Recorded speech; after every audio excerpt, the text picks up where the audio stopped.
नमस्कार, RV22 न्यूजमध्ये आपलं सर्वांचं स्वागत। बोरगाव येथील बिरसा मुंडा चौकात बॅनरला पुष्पहार घालून गांधीगिरी। प्राथमिक आरोग्य केंद्रात 108 ॲम्ब्युलन्स नसल्याने अनोखे आंदोलन। गेल्या 2 महिन्यापासून बोरगाव प्राथमिक आरोग्य केंद्रात 108 ॲम्ब्युलन्स नसल्याने रुग्णांना पुढील उपचारासाठी जिल्हा रुग्णालयात दाखल करण्यासाठी हाल होत आहेत। प्रशासन याबाबत गांभीर्याने दखल घेत नसल्याने बोरगाव घाटमाता परिसरातील नागरिक व आदिवासी आसरा फाउंडेशनच्या वतीने बोरगाव येथील बिरसा मुंडा चौकात शुक्रवारी बोरगाव प्राथमिक आरोग्य केंद्रात 108 ॲम्ब्युलन्स हरवली आहे असे बॅनरला पुष्पहार घालून गांधीगिरी करण्यात आली होती। प्रशासनाचे लक्ष वेधण्यासाठी अनोख्या पद्धतीने आंदोलन करण्यात आले होते। बोरगाव येथील प्राथमिक आरोग्य केंद्र हे राष्ट्रीय महामार्गावरील गाव असल्याने रस्त्यावर वारंवार छोटे मोठे अपघात होत असतात। गंभीर जखमींना पुढील उपचारासाठी नाशिक येथील जिल्हा रुग्णालयात दाखल करावे लागते, परंतु 108 ॲम्ब्युलन्स नसल्याने नाहक काही रुग्णांचा उपचाराअभावी मृत्यू झाल्याच्या घटना घडत आहेत। या सर्व गोष्टीचे गांभीर्य घेत बोरगाव घाटमाता परिसरात नागरिक व आदिवासी आसरा फाउंडेशन पदाधिकारी सचिन राऊत, पंकज चव्हाण, किरण पवार, हेमंत चव्हाण, दीपक गांगुर्डेसह शेकडो कार्यकर्ते उपस्थित राहून अनोखे आंदोलन करण्यात आले आहे। प्रशासनाला जाग येण्यासाठी बिरसा मुंडा चौकात अनोखे आंदोलन करूनही प्रशासनाने दखल घेतली नाही तर आम्ही भविष्यात मोठे आंदोलन करण्यात येईल असा इशारा दिला आहे। पंकज चव्हाण, आदिवासी आसरा फाउंडेशन सचिव यांनी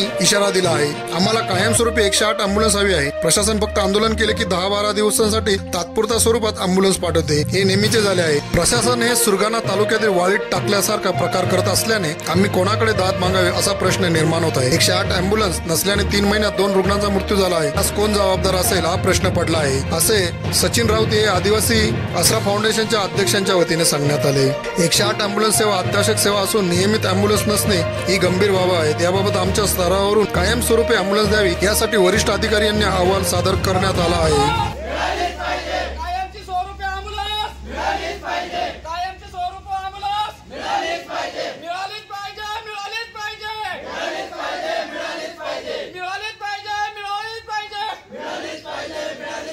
कायमस्वरूपी ॲम्ब्युलन्स, कायमस्वरूपी ॲम्ब्युलन्स। पण ती काय होते, नेहमी आजारी पडते किंवा काहीतरी खराब होते, त्याच्यामुळे आपण हे केलं होतं की फक्त गांधीगिरीने केलं होतं, काय आपण उपोषणाला बसत नाही वगैरे। पण आता काल आपलं सर्वांनी स्टेटस ठेवलं होतं, फोटो वगैरे, त्याच्यामुळे काय केलं डॉक्टरांनी रात्री काहीतरी करून रात्री 1:30 वाजता ॲम्ब्युलन्स आणून दवाखान्यात PSC मध्ये ठेवलेली आहे। तर मला एवढंच म्हणणं होतं की ज्यावेळेस आपण सर्व उभे राहू त्यावेळेस सर्वांनी एकजुटीने या, कारण की ॲम्ब्युलन्स ही गरज काही कोणाला नाही का मलाच पाहिजे का यालाच पाहिजे, ही सर्वांना गरज आहे त्या गोष्टीसाठी। त्यामुळे सर्वांनी एकत्रित येत जा याच्यासाठी की आपल्याला ॲम्ब्युलन्स ज्यावेळेस लागणार आहे घाटमाथ्यावर तर ही ॲम्ब्युलन्स पण आणलेली आता काल रात्री आलेली आहे। तर आपल्याला असंच म्हणणं आहे की ही ॲम्ब्युलन्स आता कायमस्वरूपी आपल्या घाटमाथ्यावर पाहिजे, कारण की आपल्याला इथं ॲक्सिडेंट होता किंवा काही कोणाला गरज पडली तर ॲम्ब्युलन्स लागते। 102 तर आहे पण आपल्याला 108 पाहिजे त्यासाठी, आणि याचे आपण निवेदन सर्वांना देणार आहे। मुख्यमंत्री साहेबांपर्यंत आपण निवेदन देणार आहे की आम्हाला 108 ही कंपल्सरी आमच्या इथं बोरगावला PSC ला हवी आहे।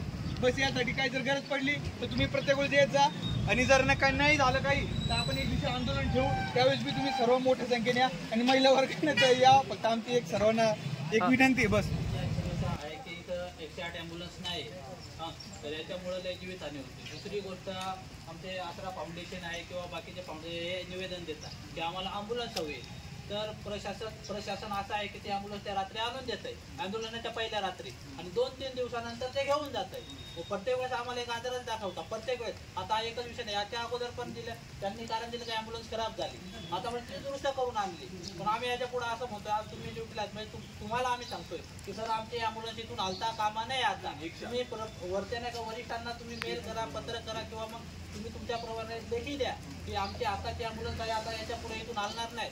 जर ती हल्ल्यास याचे दुष्परिणाम झाल्यास ही जबाबदार कोण राहील याचे पण आम्हाला लेखी द्या। याचे सगळे आज फाउंडेशनचे आहे, तिथं पक्ष म्हणून कोणीच नाही, आणि सरीचा अपघात हा काही समाज म्हणून किंवा आदिवासी म्हणून अपघात होत नाही, हा सर्व समाजाचा विषय आहे इथं आणि आपुलकीचा विषय आहे। आता परवा 2 दिवसापूर्वीच एक ॲक्सिडेंट झाला, ते आमचे पंकज नाना आहेत किंवा मग दाऊभाई आहेत, त्यांनी एक पेशंट इथपर्यंत आणला दुसऱ्या गाडीमध्ये, एकाची तिथं अपघाती मृत्यू झाला, 1 तास मृत्यू तिथे पडलेला होता, तर ते मृतदेह नेण्यासाठी पण गाडी नव्हती।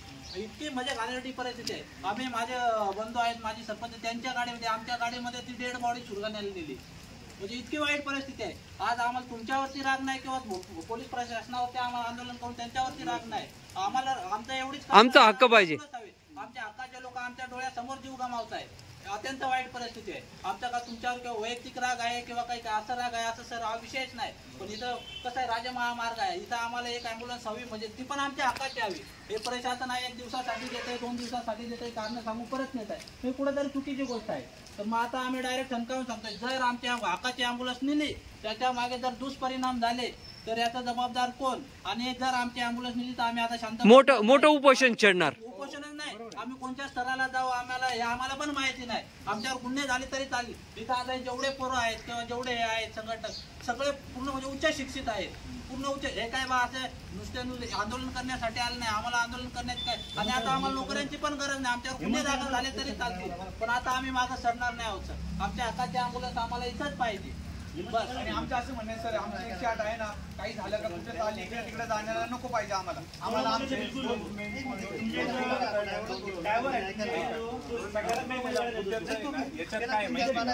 हा बोला बोला बोला बोला बोला. मुद्द्याचं असं आहे का जे ॲम्ब्युलन्स जी आहे ना 108 ती प्राथमिक आरोग्याच्या अंडर नाही आहे, ती RH किंवा सिव्हिल सर्जनच्या अंडर येते.